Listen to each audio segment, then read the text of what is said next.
고난주간을 보내면서 이렇게 새벽 기도회로 모였습니다. 성경에 보면은 참 기도에 대한 이야기가 많습니다.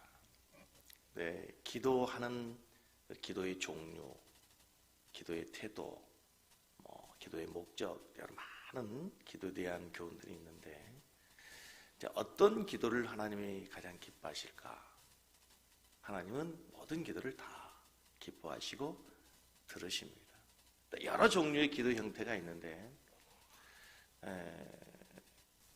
위급하고 또 다급할 때에 정말 무릎 꿇고 기도할 수 없는 상황 속에서 느헤미야가 하늘의 하나님께 묵도하고 그럽니다. 소리 낼 수도 없고 무릎 꿇을 수도 없고 기도의 모습을 취할 수도 없는 그런 상황 속에서 눈을 감고 잠깐 생각으로 마음으로 하나님 앞에 기도하는 그 기도도 하나님이 들으신다는 거죠. 그러니까 묵도도 참 좋은 기도예요. 근데 더 큰 능력 있는 기도는 어떤 기도일까 생각해 보면, 너희가 합심하여 기도해라. 여러분 잘 아시는 사도행전 1장에 가면 마가의 다락방에서 예수님의 제자들이 모였습니다. 그들이 전심으로 기도합니다. 합심하여 기도합니다. 기도에 전무합니다. 그때 기도는 합심하여 기도합니다. 모든 사람이 같은 마음으로 하나의 기도의 목적을 가지고 간절히 부르짖는 기도, 그 기도를 들으시고 오순절 성령이 강림하죠. 그래서 함께 모여 기도하는 건 참 중요합니다. 오늘 이렇게 고난주간을 맞이해서 우리 성도들이 한 마음으로 한 뜻으로 한 곳에 모여서 부르짖어 기도하는 기도를 주님이 들으실 줄로 믿습니다. 그 다음에 오늘 성경 말씀에 보면은 예레미야에게 하나님께서 어떻게 기도하라 하려면 부르짖으라, 부르짖는 기도가 있습니다. 너는 내게 부르짖으라, 내게 응답하겠고 내가 알지 못하는 크고 은밀한 일, 내가 알 수 없는 감추어진 일을 너에게 보일 것이다. 뭐하면? 부르짖으면. 여러분 잘 아시는 것처럼 예레미야는 참 비극적인 선지자, 눈물의 선지자로 우리가 알고 있습니다. 자기의 입으로 자기의 조국, 자기의 나라, 민족의 멸망을 예언해야 되는 선지자의 아픔이 얼마나 크겠습니까? 그래서 그는 눈물로 하나님 앞에 나아갈 수밖에 없었습니다. 눈물로 자기의 조국을 멸망을 예언해야 되는 이 예레미야에게 하나님 오늘 말씀하십니다. 내게 부르짖으라. 그러면 내가 알지 못하는 크고 은밀한 일을 너에게 보일 것이다. 그리고 나서 오늘 본문 말씀에 계속해서 읽다 보면 6절, 7절을 한번 보시면 어떤 일을 하나님이 말씀하시냐면, 그러나 보라 내가 이 성읍을 뭐하며 치료하며 고쳐 낫게 하고 평안과 진실이 풍성함을 그들에게 나타낼 것이며, 7절에 읽습니다. 내가 유다의 포로와 이스라엘의 포로를 돌아오게 하여 그들을 처음과 같이 세울 것이며, 9절을 다시 보십시오. 이 성읍이 세계 열방 앞에서 나의 기쁜 이름이 될 것이며 찬송과 영광이 될 것이요, 그들은 내가 이 백성이 베푼 모든 복을 들을 것이요 내가 이 성읍에 베푼 모든 복과 모든 평안으로 말미암아 두려워하며 떨리라. 예레미야에서 초반에 있었던 그 슬픈 통곡의 예언의 말씀과는 다르게 이제 하나님이 새로운 비밀한 일을, 은밀한 일을 계획하고 있다, 준비하고 있다. 너희들이 멸망으로 끝나는 것이 아니라 너희들이 다시 포로에서 돌아와서 그 성읍을 처음과 같이 세울 것이고 내가 그 성읍의 복과 평안으로 함께 해줄 것이다. 뿐만 아니라 세계 열방이 너희의 성읍에 베푼 복으로 말미암아 두려워할 것이다.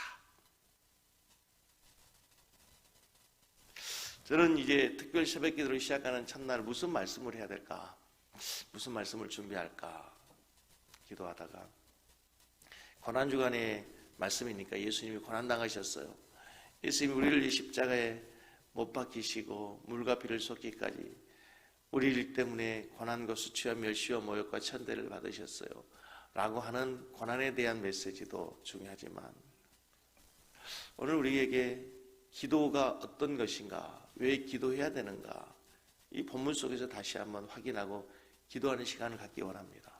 여러분, 기도하면 알지 못하는 일, 감추어진 일, 은밀한 일, 숨겨진 일을 주께서 우리에게 보이실 줄로 믿습니다. 여러분, 오늘 기도하는 가운데 여러분의 장래를 위해서 우리 청년들 나와서 이렇게 기도하고 찬양하는 모습 보면 너무 귀하고 너무나 감사합니다.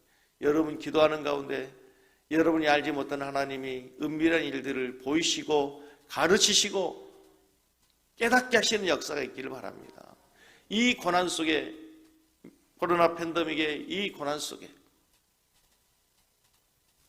아무튼 2020년부터 21, 22년까지 오는 동안에 모든 세계 사람들이 가장 많이 하는 단어가 코로나 아닙니까? 뉴스만 틀면 그냥 코로나, 그렇죠?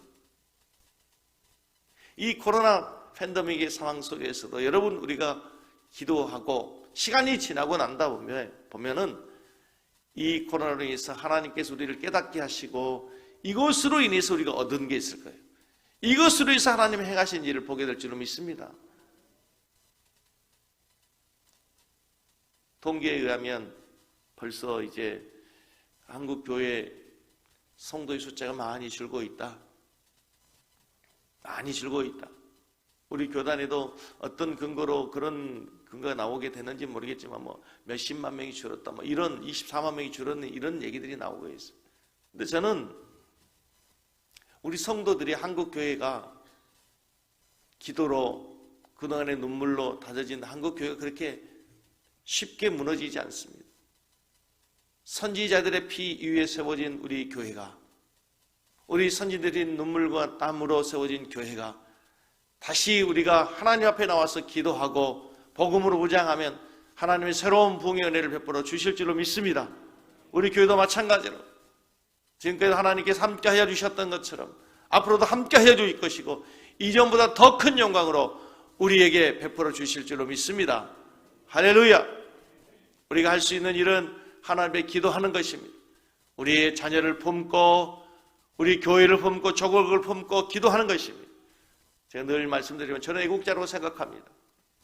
다른 사람들이 다 잠들는 시간에 새벽에 나와서 우리가 국가 민족을 위해서 기도하고 어찌하든지 새로운 대통령 당선이 좋은 대통령, 존경받는 대통령이 되도록 하늘의 하나님께 기도하고 남북 간 통일을 위해서 기도하고 세계 복음화를 위해서 기도하는 우리가 애국자인 줄로 믿습니다. 할렐루야.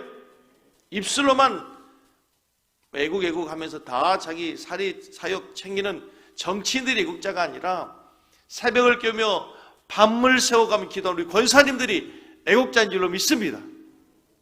정말 그런 거 아닙니까, 여러분? 오늘 하나님이 말씀하시면 하나님이 어떤 분이신가? 2절 말씀에 일을 행하시는 분이십니다. 그것을 만들어 성취하시는 분이십니다. 그분의 이름이 여호와이십니다.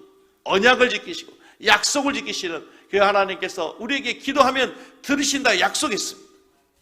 우리의 기도를 하나님이 들으시고 우리의 기도를 통해 하나님이 큰 일을 이루실 것을 기대하면서 부르짖어 기도하는 귀한 새벽이 되기를 원합니다.